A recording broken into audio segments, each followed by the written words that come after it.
1937 की एक शाम, दुनिया की सबसे शानदार उड़ने वाली मशीन आसमान में धीरे धीरे तैर रही थी। उसका नाम था एलजेड 129 हिंडनबर्ग।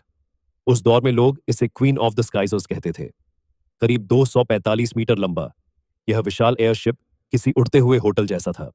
अंदर आलीशान कमरे, डाइनिंग हॉल, लाउंज, यहां तक कि ग्रैंड पियानो भी। अमीर लोग इसमें बैठकर बादलों के ऊपर सफर करते थे, और उस समय इसका टिकट इतना महंगा था कि आम इंसान सिर्फ इसके बारे में सोच सकता था।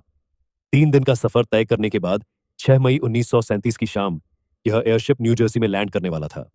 नीचे हजारों लोग इसे देखने के लिए जमा थे।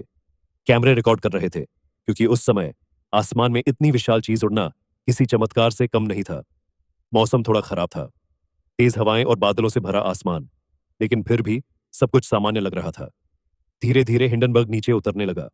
जमीन पर लोग उसकी रस्सियां पकड़ने की तैयारी कर रहे थे। तभी अचानक आसमान में एक चमक दिखाई दी। अगले ही पल एयरशिप के पिछले हिस्से में आग भड़क उठी। कुछ सेकंड के अंदर पूरा एयरशिप आग के गोले में बदल गया। लोग चीखने लगे, कैमरे चलते रहे, और दुनिया की सबसे बड़ी उड़ने वाली मशीन सबके सामने झलकर जमीन पर गिर गई। पूरा हादसा सिर्फ 34 सेकंड में खत्म हो गया। इस हादसे ने पूरी दुनिया को हिला दिया। हर कोई सिर्फ एक सवाल पूछ रहा था, आखिर ऐसा हुआ कैसे? कुछ लोगों ने इसे साजिश बताया, क्योंकि हिंडनबर्ग सिर्फ एक एयरशिप नहीं था, बल्कि एडोल्फ हिटलर के द्वार की नाजी पार्टी की ताकत का प्रतीक माना जाता था। अफवाहें फैलने लगीं कि शायद इसमें बम लगाया गया था।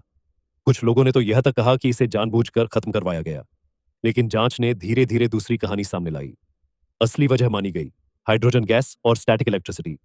उस समय एयरशिप उड़ाने के लिए हाइड्रोजन गैस का इस्तेमाल होता था, जो बहुत हल्की तो थी, लेकिन बेहद ज्वलनशील भी। माना जाता है कि खराब मौसम की वजह से एयरशिप पर स्टैटिक चार्ज जमा हो गया था, और लैंडिंग के दौरान पैदा हुई एक छोटी सी स्पार्क ने पूरी हाइड्रोजन को आग में बदल दिया। बस यहीं से लोगों का भरोसा एयरशिप्स पर टूटने लगा। दुनिया को एहसास हुआ कि इतनी बड़ी उड़ती मशीन अगर हाइड्रोजन से भरी हो, तो वो आसमान में उड़ता हुआ बारूद भी बन सकती है। उसी समय एयरप्लेन्स भी तेजी से बेहतर हो रहे थे, ज्यादा तेज, ज्यादा सुरक्षित और ज्यादा भरोसेमंद। धीरे धीरे एयरशिप्स का दौर खत्म होने लगा। लेकिन सबसे दिलचस्प बात यह है कि शायद एयरशिप्स की कहानी अभी पूरी तरह खत्म नहीं हुई। आज कई कंपनियां हीलियम जैसी सुरक्षित गैस के साथ मॉडर्न एयरशिप्स बनाने पर काम कर रही हैं। यानी जिस टेक्नोलॉजी को दुनिया ने एक भयानक हादसे के बाद भुला दिया था, हो सकता है वही टेक्नोलॉजी आने वाले समय में फिर आसमान पर लौट आए।